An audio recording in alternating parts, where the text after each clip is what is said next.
This might be the greatest benchtop planer on the market. It is vastly improved from the previous model and even better than the DeWALT DW735X. Let's find out. Let's go. I reviewed the previous model of this planer almost exactly 2 years ago. I liked it a lot, but there was a few things that I really wish would be improved. So they sent me a message recently and said, hey, we've improved everything you didn't like. Would you like to check it out? And I said, yes, I would. And so they sent it to me, no money changed hands, and I'm not keeping this, but I think you're gonna be surprised. Come on. Let me show you all the features and then we'll put it to the test. Out of the box, it's heavy. It's a heavy benchtop planer, but all or most benchtop planers are. But out of the box, there's a minor setup that you have to do, mainly just putting on the crank handle on top, installing that digital Wixie gauge, which we'll talk about, and then also the dust shroud on the back. Before I installed the dust shroud, I did take off the cover over that Oliver HCX helical head, and that's the star of the show here. If you're unfamiliar with planers in general, there's 3 different versions you can pick up. There's a straight knife version, either 2 or 3 straight knives, and then there's also a spiral cutter head and a helical cutter head. The helical is the top of the mountain. It is the best of the best because of how it cuts the wood. It literally shears off the wood as it passes through, where a straight knife version basically chops it off, and so you get a lot more tear out. And especially if you get a nick in those blades, you'll see long lines where it didn't cut because that blade is nicked. And with these, even if a blade gets nicked, you really won't see that, and even if you do, you can just take it and turn it 1/4 turn and just tighten it back down, and you're back in business within just a few seconds. If you're looking for the best thing to get to cut or plane wood or joint wood, you're looking for a Helix or a helical cutter head. It does include an onboard wrench that is magnetic, and this does fit those helical heads and all that, so it stores right there on top. I really wish they would have put magnets on the bottom. That way it just sticks a little better. It's not going nowhere, just a preference. Your crank handle up and down is on top. It does also have indices there to let you know about how much you're moving up and down on this gantry. This is a 4-post gantry, so this cutter head is actually riding on all 4 posts, keeping it nice and level. This also has a carriage lock, and that's gonna lock this head down to keep it from moving when you're planing. Now, I did a review on a Craftsman planer, and you can notice when the boards are going through, it literally moves up a little bit. This carriage lock is a good thing because it's going to prevent that. On the controls, literally power on and off, and we get 2 speeds now. The previous version only had a 1-speed motor. This is a 2-speed motor, much like the DW735X from DeWALT. Basically what DeWALT calls their 2 speeds is dimensioning and finishing. So it's going to take off more faster on the 2-speed and a little finer on the 1-speed. Same thing here, the 2-speed is faster, the 1-speed spins them slower, a more fine finish. Moving on down the carriage here, we do have that depth indicator. I do like that, and I like it on the DeWALT as well. We'll talk about the differences in those two, but it's very nice to have kind of a general idea of about how much you're going to be taking off with each pass. On the right, we do have a physical scale here. Also, this indicator can be adjusted to dial it right in. And then on the left, we have the Wixie digital scale. I like this because this is a great way to get the exact same thickness of material every single time. For instance, if I planed a board down to 3/4 of an inch and I then had to raise it back up because my next board that I need is thicker than that, I can zero this out at 3/4, just make it 0, or if it's already set at 3/4, you're good, but you can zero that out and then work your way back to 0. Once you get to 0, you know those two are exactly alike. And this is down to the 100th of an inch, or if you are so inclined, you can use this in millimeters as well. I do not, but you can. This is powered by 2 AAA batteries that do come with it, and this will power itself off after a few minutes of non-use. This does have carry handles up top, which I really appreciate. The last version only had them on the bottom, but I do like these on top. If it's only used for unboxing, which you'll use it for more than that, it's just great to be able to grab that and pick it up out of the way. On the right side of the planer, we do have a depth stop, which is great here because it's preset at 5/32, 1/4, 1/2 inch, and 3/4. And where that's good is if you're doing a bunch of 3/4 stock, you can just set it there, or a bunch of 1/2 inch stock, you can set it there. I like that they have this on there. It's a nice addition, much like the DeWALT has. Then on the back side, we do have this dust port here that does have an adapter that comes with it that adapts down to 2.5, I believe it is, going into if you're using that for shop vacs or whatever. Otherwise, it's a 4-inch dust port for your dust collection. And you'll want some type of dust collection. Then finally on the bottom, there are 2 extension tables that are pre-installed. You don't have to do anything. That comes this way out of the box. And these are folding tables. So they will fold up. The front folds up flat and the back folds up and it stays up. This is important later. Well, to me anyway. And underneath the tables, you'll notice 2 bolts, one on each side. This is to adjust the height of that table. If you should have any type of snipe, this is where you're going to take that away. You'll be able to adjust this up or down. There are clear instructions in the manual on how to remove any snipe if you have it. Here, snipey, snipey, snipey. Let's hope we don't find no snipe. Now inside this beast, we have a 2 horsepower motor. This should power through anything you're going to need to do with a planer. In other words, you're going to be able to take off a lot of material real fast. Now you can overload any planer. Now, this is a 15 amp planer as well, but you are getting that 2 horsepower motor, which I do appreciate. First power on, let's try it out, see what we got.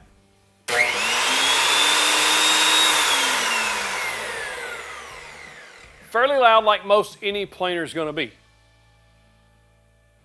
All of them are, I think. So let's put it to the test. First thing I'm going to do is plane a little bit of Walnut just to see how to perform. First pass looked amazing. That's what you're getting with the helical head, is you get that really nice finish, almost like a 120 grit sanded finish. Like, it's that nice. On a couple of passes, I did notice a tiny bit of snipe, usually when I wasn't supporting the board going in or coming out. Otherwise, most passes I had 0 snipe. You just need to support that lumber, especially the longer stock. Now, I used it on maple as well, planed beautifully. Now, a lot of times maple has a tendency of tearing out. I got 0 tear out, planing this multiple passes through this planer in all sorts of different ways. A lot of times when I plane things, I like to kind of shift them a little bit off straight, maybe just a little crooked through there. I think that just gives a better finish, but it's probably placebo effect, but I do like doing that. What I love most about this, other than the Helix head, is that Wixie digital scale. And this is where things get very interesting when you talk about getting one of these that has something like that. So I've planed down this maple board to the exact right thickness. What you can do with the digital scale, like I said earlier, is you can zero this out. So I'm going to put zeros on the screen. Now I'm going to raise it up and plane a walnut board and get it to the exact same thickness as that maple without ever having to measure or use calipers or anything like that, because the digital scale is doing it for me. All you're doing is taking small passes, and then when you get back to 0, stop. Both boards should be exactly the same, and as you see here, set them on the workbench, they line up absolutely perfectly. These are 2 exact matches, or as exact as we're going to get here in the wood shop, and that's why I love that digital scale. You can also calibrate it to 0 at the bottom and then go up from there if you want to leave it that way. But I do like that you can do it in various different ways. And this digital scale does go to the thousandths of an inch. So if you got 0.595 on there, and that's how exact you want it, you can get there. Now, Oliver told me they fixed everything that I said I didn't like, and I love it. They took customer feedback, because I bought the previous one, and they iterated on it and made it better. So I think that's great. So what did they change? First, the top. Now, I did like the increments on the top, but I never used it ever. But it was plastic and it flexed, and I was worried it was going to break, and it was just a little flimsy in my opinion for a planer in this price range. They fix it. Now it's an all metal top. It doesn't flex. You're not supposed to step on it. Do not do this at home. But I wanted to demonstrate that it's solid as a rock. I even sat on it. I kneeled on it. I stood on it. I didn't step on it. But you don't do that. Now, I complained about the tables not folding up all the way. They do, kind of. The dust thing still gets in the way if it's at the lower setting. If it's at the upper setting, though, it will stay in place, which I do appreciate. But I would prefer the dust not being in the way. Speed of raising and lowering is very similar to the last version. It was only like 3 or 4 seconds difference versus the DeWALT, so not a major deal there. The depth gauge, I preferred on the DeWALT. This is still the same as far as I can tell. Depth gauge, there may be a minor difference there. It does seem to work a little bit better, but there is one little place where you have to put the board. So if you're doing thinner stock, it needs to go just to the left of that gauge. 2 speeds. We got 2 speeds. So I do like that they did that. Make sure you're only changing speeds while the motor is running. You're not supposed to change the speeds on any of these planers with them dead still or off. And the dust fan that blows the dust out, if you don't have a dust extractor, I don't see any improvement here. I think that it's probably the same or similar to the DeWALT does do a better job. We'll get into the comparisons in a minute, but it does do a little bit better job of ejecting that dust out of there. You do need a dust extractor. Otherwise, it just comes out the front a little bit too much for my liking. But when you do see that dust coming out the back, you can tell that it is nice cut wood. It's shavings. It's nice shavings that you're getting here. Like, it's it's not even dust, it's shavings. And we like to see that because it's cutting that wood instead of chopping it. But back to the finish that you get, it's flawless.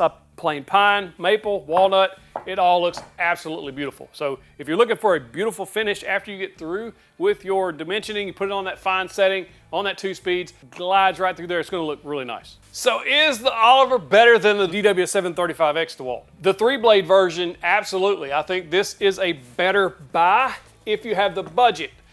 However, if you're going to compare apples to apples, you have to put the Bird Helix head in here. Now you can do that, pre-order from Bird Helix. I'll link it in the description. If you prefer this model, it's going to cost you about $1,600 pre-installed. But you can buy just the planer and the OEM Helix head from Amazon, and all in, on average, you're looking at about $1,125, so very close in price to this. If you want to install that yourself, it just depends on which model you'd rather go with.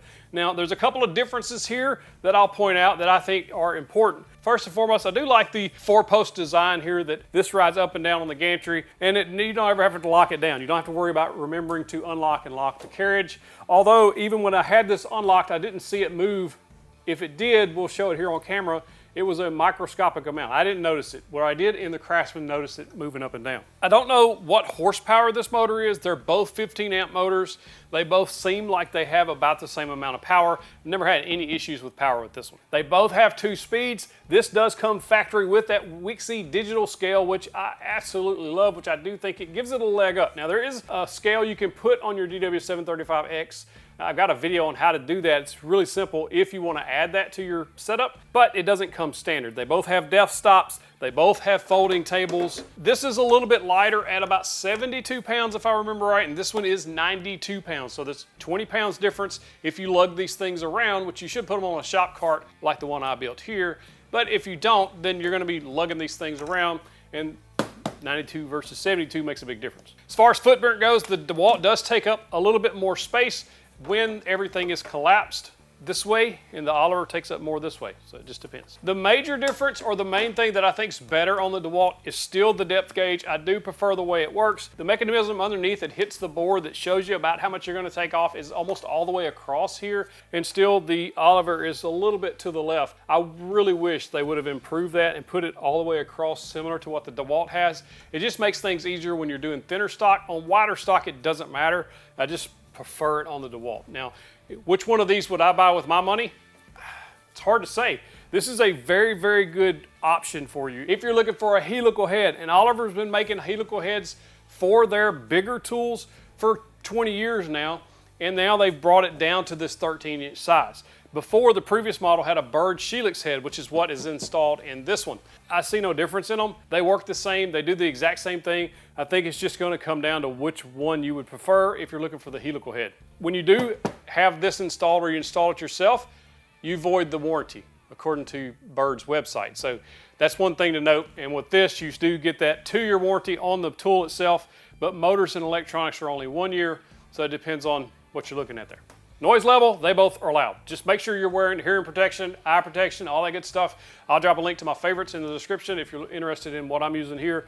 But ISO tunes, any of that stuff works really well too if you want to listen to music and block out sound. So make sure you're absolutely wearing hearing protection because these things are loud. Which one of these would you pick if you were buying them? Oliver or DeWALT? Comment one of those words in the description below and let me know. And like and subscribe to this video. It helps me a ton and I greatly appreciate it. You see that? It's past 11 o'clock, and us folks in the country eat lunch at 11 a.m. I've been doing that since I was a kid. Why does that matter? Well, it's time to end the video. If you like this video, you're going to love that video right there where I break down the best 3 planers for most people. Clicking that box gets you the big old virtual fist bump.